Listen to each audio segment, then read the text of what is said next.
همین پیاده روی ساده معجزه‌ای تو زندگیت رقم میزنه که هیچ کار دیگه ای نمیکنه. بعد از 1 دقیقه پیاده روی بدن شروع میکنه به خون رسانی کردن به همه قسمتاش. بعد از 5 دقیقه پیاده روی خلق و خود شروع میکنه به بهتر شدن. بعد از 10 دقیقه پیاده روی هورمون کورتیزول تو بدن کاهش پیدا میکنه، همون هورمونی که باعث ایجاد استرس و اضطراب میشه.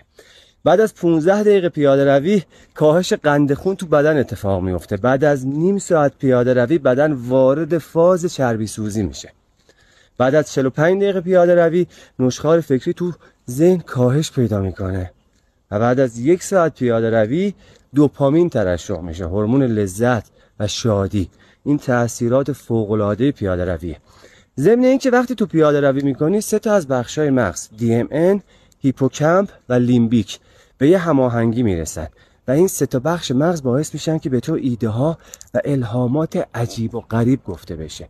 نیچه میگه دقیقاً مؤثرترین افکار زمانی به ذهن ما میرسن که ما داریم پیاده روی میکنیم. همون تکنیکی که شیخ محمد بن راشد آل مکتوم برای ساختن دبی ازش استفاده کرد. میگفت من پیاده روی میکردم و فقط ایده ها و الهاماتی که بهم گفته میشد و مینوشتم تا تونستم دبی از یه بیابون بکنم دبی. حرف آخر، اگر فکر زیاد داری پیاده روی کن. اگر دنبال یه ایده برای کسب و کارت هستی اون ایده رو تو ذهنت بیار و روش پیاده روی کن. اگر مسئله مشکلی هست که نمیتونی حلش کنی و دنبال راه حلش میگردی بیارش تو ذهنت و روش پیاده روی کن. پیاده روی یک معجزه عجیب و غریبه، فقط کافیه که روزی نیم ساعت انجامش بدی.